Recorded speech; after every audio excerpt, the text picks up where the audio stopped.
जो पार्टी ये कहती हो कि दुनिया की सबसे बड़ी पार्टी है, अध्यक्ष महोदय वो अपना राष्ट्रीय अध्यक्ष नहीं चुन पाए अभी तक।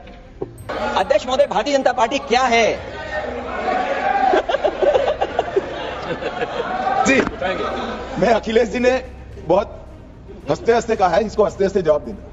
ये सामने जितनी पार्टियां हैं उनका राष्ट्रीय अध्यक्ष उन 5 लोगों को ही चुनना है परिवार के।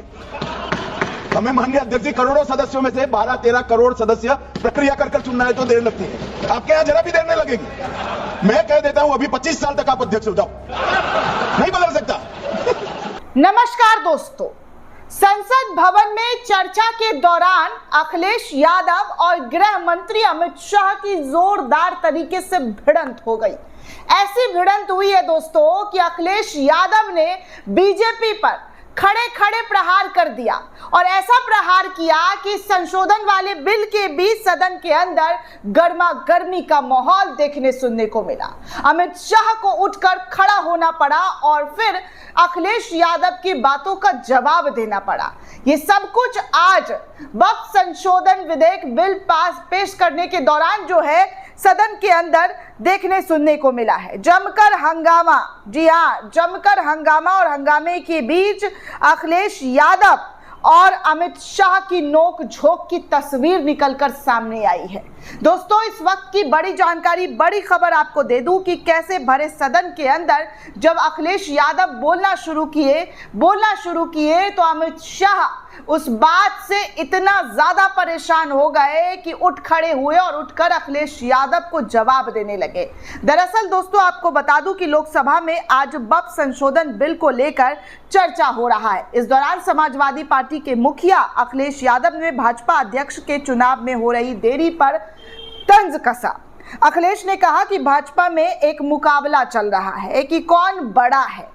जो पार्टी ये कहती है कि वो दुनिया की सबसे बड़ी पार्टी है, ये तय नहीं कर पा रही है कि पार्टी का राष्ट्रीय अध्यक्ष कौन बनेगा, राष्ट्रीय अध्यक्ष कौन होगा। इस पर गृह मंत्री अमित शाह अपनी सीट से उठ खड़े हुए और हंसते हुए कहा कि सामने जितनी भी पार्टियां हैं उनका राष्ट्रीय अध्यक्ष सिर्फ 5 लोगों को चुनना होता है, परिवार को। हमारे यहाँ करोड़ों लोग हैं, समय तो लगेगा ही। अखिलेश जी ने ये बात हंसते हुए कही। इस पर जी हाँ, इस वजह से मैं भी हंसते हुए कह रहा हूँ कि आपके यानी कि अखिलेश के यहाँ जरा भी देर नहीं लगेगी। मैं कहता हूँ कि 25 साल तक अध्यक्ष हो जाओ। इसके बाद अखिलेश यादव ने हंसते हुए फिर कहा कि अभी जो यात्रा हुई है नागपुर की और गुपचुप जो सोशल मीडिया पर चल रही है वो 75 साल के एक्सटेंशन की यात्रा तो नहीं है। प्रधानमंत्री मोदी 30 मार्च को राष्ट्रीय स्वयंसेवक के कार्यक्रम में शामिल होने दोस्तों नागपुर गए थे। अखिलेश का इशारा इसी दौरे को लेकर किया गया, जहां पर कहा गया कि देखिए ये सब कुछ जो है भारतीय जनता पार्टी में क्या चल रहा है। बीजेपी जो कहती है कि हम दुनिया के सबसे बड़े पार्टी हैं और हकीकत ये है कि एक राष्ट्रीय अध्यक्ष चुनने के लिए पिछले 1.5 साल से भाजपा में एक नाम ऐसा, जी हाँ, एक ऐसा काबिल नाम नहीं है जिस पर मुहर लगाया जा सके। बात तो सही है दोस्तों कि 1.5 साल हो गया लेकिन राष्ट्रीय अध्यक्ष बीजेपी का अब तक चुना नहीं गया। भले ही अमित शाह इन पर जवाब देकर कह दे कि परिवारवाद, लेकिन परिवारवाद बीजेपी के अंदर कितना है वो दुनिया का बच्चा या देश का बच्चा भी बता देगा कि बीजेपी के अंदर क्या परिवारवाद नहीं है। क्या भारतीय जनता पार्टी में सिर्फ एक एकल चलोरे वाला काम है? जो अमित शाह खुद परिवारवाद की परिभाषा दे रहे हैं, वो अमित शाह अपने बेटे जय शाह के बारे में क्या बोलेंगे? क्योंकि जय शाह, जी हाँ, जय शाह इतनी मेहनत करके बीसीसीआई से लेकर आईसीआईसी तक तो नहीं पहुंच गए अपने बलबूते पर, अपने दम पर।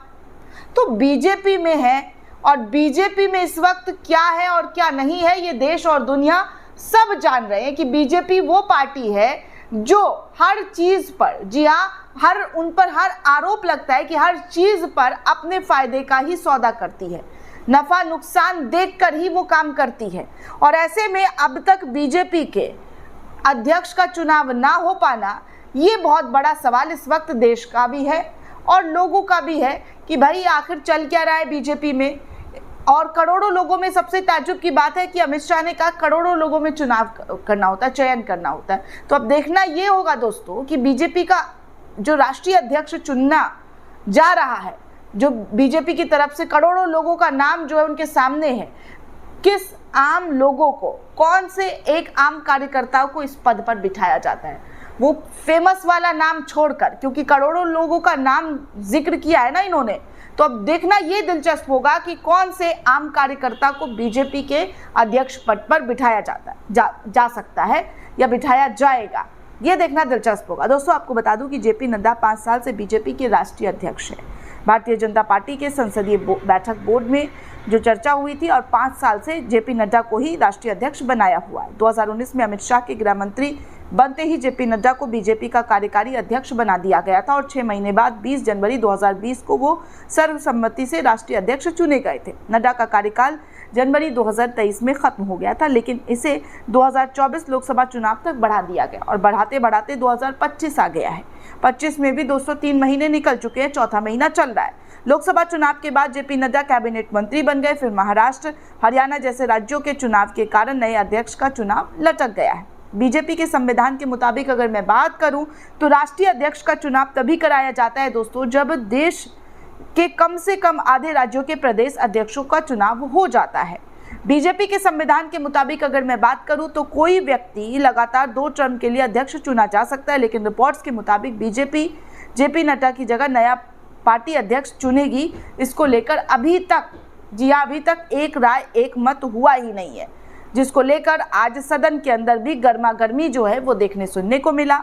दोस्तों इस पूरे रिपोर्ट को लेकर आप क्या सोचते हैं, आपकी क्या प्रतिक्रिया है, हमें कमेंट करके जरूर बताइएगा। साथ ही साथ चैनल को ज़्यादा से ज़्यादा लाइक, शेयर और सब्सक्राइब करना बिल्कुल भी ना भूलें। धन्यवाद दोस्तों।